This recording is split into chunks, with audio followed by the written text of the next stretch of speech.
Hello बच्चों, एक बार फिर से वेलकम आप सभी का। और आज हम जो पढ़ने वाले हैं वो है image formation by convex mirror. इससे पहले जो हमने पढ़ा था वो था image formation by concave mirror. अब जो है वो कॉन्वेक्स मिरर की बात करेंगे। अब जो कॉन्वेक्स मिरर होता है यहाँ पर ज़्यादा केस नहीं आते हैं, इसके पीछे भी रीज़न है। वो रीज़न क्या है अगर मैं आपको बना के दिखाऊँ समझने के लिए, पहले कि अगर मेरे पास कोई ऑब्जेक्ट है, कोई स्फेयर है, अगर मैं इसका इनसाइड पॉलिश कर दूँ तो ये क्या बन जाएगा, आपका कॉन्वेक्स मिरर बन जाएगा। ये मैंने खींच दिया इसका प्रिंसिपल एक्सिस, ये बन गया इसका पोल। अब बताओ मुझे इसका सेंटर ऑफ कर्वेचर कहाँ होगा। यहाँ होगा ना, क्योंकि सर्कल को पूरा करोगे अगर आप तो कहीं यहाँ पे सेंटर ऑफ कर्वेचर आएगा इसका, जो इस स्फीयर का सेंटर होगा। इसको अगर आप पूरा करना चाहोगे ऐसे, तो जो ये स्फीयर का सेंटर होगा वही इस मिरर का सेंटर भी बोला जाएगा। और इसी का हाफ क्या होता है, प्रिंसिपल फोकस। तो यहाँ तक अगर बात समझ में आई आपके, तो अब आप समझ जाओगे कि इसमें कम केस क्यों आते हैं। अब आपने इसमें ऑब्जेक्ट की इमेज बनानी है, तो इस साइड तो पॉलिश है, कहाँ रखोगे ऑब्जेक्ट को आप, यहाँ रखोगे। तो पहले अगर याद होगा आपको, जब हमने कॉनकेव मिरर वाला केस बनाया था तो कंडीशन ऐसी आ रही थी कि इसका सेंटर ऑफ कर्वे, ये पॉलिश इस साइड की हुई है, ऑब्जेक्ट यहाँ रखने वाले हैं, यहाँ पॉलिश अंदर की हुई है, तो यहाँ पे ये सी, यहाँ पे एफ। तो ऑब्जेक्ट को आपको यहाँ रखना था, यहाँ पे ऑब्जेक्ट को आपको इस साइड रखना है। तो कॉनकेव केस पर एक यहाँ रख सकते थे, यहाँ रख सकते थे, इधर रखते, इधर रखते, इधर रखते, तो 5-6 केस बन जाते हैं। लेकिन यहाँ पर तो कोई केस नहीं बनता है। एक केस क्या बनता है, यहाँ मान लो इन्फिनिटी है आपका, या तो कहाँ रख लो ऑब्जेक्ट को, यहाँ रखो, यहाँ रखो, यहाँ रखो, यहाँ रखो, क्या बोलोगे आप, कहाँ पर ऑब्जेक्ट बोलोगे, आप बोलोगे बिटवीन पी एंड इन्फिनिटी के बीच में ही है। अगर बोलोगे कि ये आपने ऑब्जेक्ट यहाँ पे रखा, आपसे कोई पूछेगा बताओ ऑब्जेक्ट कहाँ पे रखा है, तो क्या बोलोगे आप, बिटवीन पोल एंड इन्फिनिटी। अगर ऑब्जेक्ट यहाँ पे रखा हुआ है, क्या बोलोगे आप, बिटवीन पोल एंड इन्फिनिटी। तो एक केस तो ये वाला बनता है पूरा का पूरा कि बिटवीन पोल एंड इन्फिनिटी, और दूसरा कौन सा बनता है, इन्फिनिटी वाला। इसमें कितने केस है देखो, between P and F, at F, C and F, C, beyond C, infinity. ये कॉनकेव का केस था, क्योंकि कॉनकेव का जो सी और एफ था वो कुछ अलग तरीके से था, इसका जो सी और एफ है वो कुछ अलग तरीके से है। मतलब आपको ऑब्जेक्ट कहाँ रखना है, आपको ऑब्जेक्ट रखना है इस साइड, और इस साइड ऑब्जेक्ट रखोगे तो कहाँ रखोगे आप, कहीं यहीं रखोगे ना हर बार। तो अगर नाम बोलोगे कहाँ रखा है आपने, या तो यहाँ इन दोनों के बीच में बोलोगे तो आप बोलोगे बिटवीन पी एंड इन्फिनिटी रखा हुआ है। तो इस वजह से यहाँ पे दो ही केस बनते हैं। एक केस तो पूरा यहाँ से लेकर यहाँ तक का बनता है, कहाँ से, पोल और infinity. Case one is between pole and infinity, and case two is at infinity. तो इसी वजह से इसमें दो ही केस बन पाते हैं। अब इसको कैसे बनाएंगे हम, वो देखते हैं वन बाय वन। तो चलो कंडीशन वन देखते हैं कि when the object is placed between pole and infinity. ये पोल है और कहीं यहाँ इन्फिनिटी, इनके बीच पे कहीं भी रखना चाहो आपकी मर्जी, आप इधर रखो, इधर रखो, इधर रखो, इधर रखो, इमेज हमेशा एक ही टाइप की बनेगी। आप कुछ भी कर लो, आप ट्राई भी करना अलग अलग तरीके से। चलो मैं यहाँ रख देता हूँ ऑब्जेक्ट को थोड़ा सा, इन्फिनिटी और पोल के बीच में मैंने यहाँ पर रख दिया है ऑब्जेक्ट। ठीक हो गया। अब यहाँ से रे चलना स्टार्ट होंगी, तो ये चली rays parallel to the principal axis. ठीक। अब बताओ ये रेज कहाँ जाएगी टकराने के बाद, कि ये कॉन्वेक्स मिरर है तो ये डाइवर्ज होंगी। अब डाइवर्ज होगी तो किस तरीके से डाइवर्ज होगी, इस तरीके से डाइवर्ज होगी।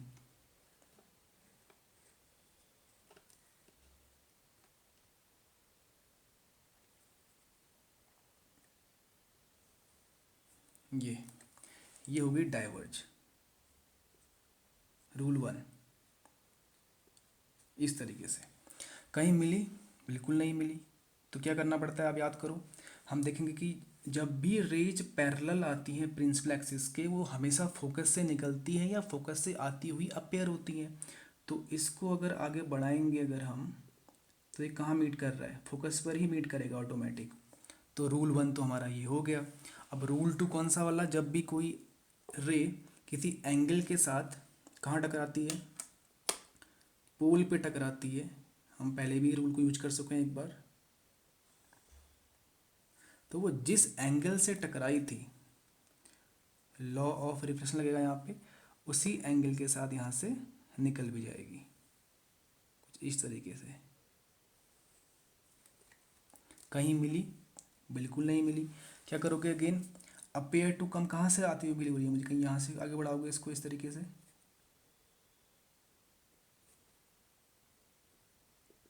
कहीं यहाँ से आती हुई मिल रही है।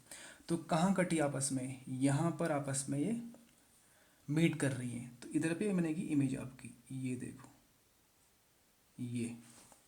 अब इस ऑब्जेक्ट को आप कहीं भी रख लो, आप यहाँ रखो, यहाँ रखो, यहाँ रखो, यहाँ रखो, कोई भी दो रूल लगाओ, हर बार आपको जो इमेज मिलेगी बिटवीन पी एंड एफ मिलेगी, और वो भी बिहाइंड द मिरर बनेगी। मिरर का आपने ऑब्जेक्ट यहाँ रखा हुआ है, इमेज हमेशा यहाँ मिलेगी, और वो हमेशा सीधी मिलेगी।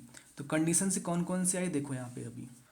तो कंडीशन देखो अब, पोजीशन ऑफ इमेज कहाँ है, बिटवीन पी एंड एफ का, कहीं भी हो सकता है, between P and infinity, between P and infinity, ये पी है और यहाँ इन्फिनिटी, जहाँ से ऑब्जेक्ट दिख नहीं रहा है आपको, उनके बीच में कहीं पर भी रख सकते हो आप इसको, आपकी मर्जी है। Position of image behind the mirror, पीछे बन रहा है देखो बिहाइंड द मिरर, वो भी कहाँ पर, between P and F, P और एफ के बीच में इमेज बन रही है, साफ दिख रहा है आपको, ये इमेज है आपकी, ये ऑब्जेक्ट है, A B is the object, A dash B dash is the image. Position of image behind the mirror, P and F के बीच में। नेचर ऑफ इमेज, अब याद करो, अगर आपने पहले अगर इमेज के बारे में पढ़ा हुआ है, तो जो बिहाइंड द मिरर बनती है वो हमेशा वर्चुअल एंड इरेक्ट होती है, और आपको साफ दिख भी रही है, जो इमेज है आपकी सीधी ऊपर की ओर बनी हुई है, देखो ये ऊपर की ओर नाप रहे हो ना आप इसको, जैसे ऑब्जेक्ट रखा है सीधा आपने, वैसे ही ऑब्जेक्ट इमेज ही बन रही है। अगर इमेज ऐसी बनती तो हम बोलते हैं उल्टी इमेज बन रही है, इमेज ऐसे बन रही है तो हम बोलेंगे सीधी इमेज। सीधी इमेज का मतलब होता है इरेक्ट, और इरेक्ट कैसी होती है, वर्चुअल भी होती है, वर्चुअल एंड इरेक्ट। और लास्ट कंडीशन बनती है साइज। साइज कैसा है, स्मॉलर देन दी ऑब्जेक्ट, छोटा है ना देखो ये, स्मॉलर देन दी ऑब्जेक्ट, इसको हम डिमिनिश्ड भी बोलते हैं, या इसको डिमिनिश्ड बोलो। अब देखो इसका यूज क्या है, ऐसी इतना अच्छा मिरर आपके पास क्या किस यूज का हो सकता है। देखो आपको ऑब्जेक्ट छोटा देखना है, सोचो ऐसा कहाँ पर होता है, रेयर व्यू मिरर्स होते हैं गाड़ियों के, जिसमें आपको बड़ी गाड़ी छोटी दिखती है, वो यही मिरर होता है, कॉनकेव।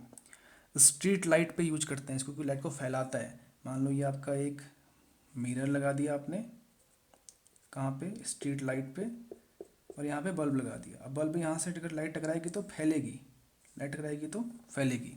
तो यूजेस के बारे में कोई बात करेंगे फिलहाल और ज़्यादा, फिलहाल हम सिंपल बात ये कर लेते हैं अभी, कि जो इसका कॉमन यूज है वो रियर व्यू मिरर में यूज होता है। और जो आपके शॉपिंग मॉल्स होते हैं उसमें जो बड़ा सा मिरर छोटा सा मिरर होता है, राउंड राउंड सा, उसमें बहुत बड़ा एरिया कवर हो जाता है, छोटा छोटा दिखता है उसमें, तो वो इसलिए यूज करते हैं इसको, कि वो सीधी इमेज ही बनाता है, उल्टी नहीं दिखती है, वो सीधी इमेज दिखती है, और साथ में छोटी भी बनाता है, जिससे ज़्यादा एरिया कवर हो जाता है। तो कंडीशन 1 तो हमारे पास ये पूरी हो जाती है। अब कंडीशन 2, यानी ऑब्जेक्ट को आप कहाँ रखेंगे, हम इन्फिनिटी में रखेंगे सीधे। कंडीशन 2 पे आते हैं, वन ऑब्जेक्ट एट इन्फिनिटी, ये पोल है। अब पोल से इतना दूर है कि इसको हम इन्फिनिटी मान के चलेंगे, बहुत दूर कहीं ऑब्जेक्ट है। तो जब दूर ऑब्जेक्ट है तो वहाँ से बहुत दूर से रेज आके चल रही है, ठीक है, कहीं दूर से रेज आ रही हैं आपकी, कहीं यहाँ से बहुत दूर से रेज आ रही हैं, और वो पैरेलल आ रही हैं किसके, प्रिंसिपल एक्सिस के, ठीक है। ये रे आई यहाँ से parallel to the principal axis. अब टकराने के बाद, क्योंकि ये डाइवर्जिंग मिरर भी होता है, क्योंकि हम मिरर की बात बहुत बार कर चुके हैं, अगर जिसको नहीं पता है कि डाइवर्जिंग कन्वर्जिंग किसको बोलते हो, जो लाइट को फैलाता है उसको हम डाइवर्जिंग बोलते हैं। टकराने के बाद लाइट फैल जाएगी, तो ये लाइट यहाँ से टकरा के बाद ऐसे निकल जाएगी, फैल जाएगी ऊपर की ओर, इस तरीके से। वैसे ही कहीं नीचे से भी आ रही है भाई, अब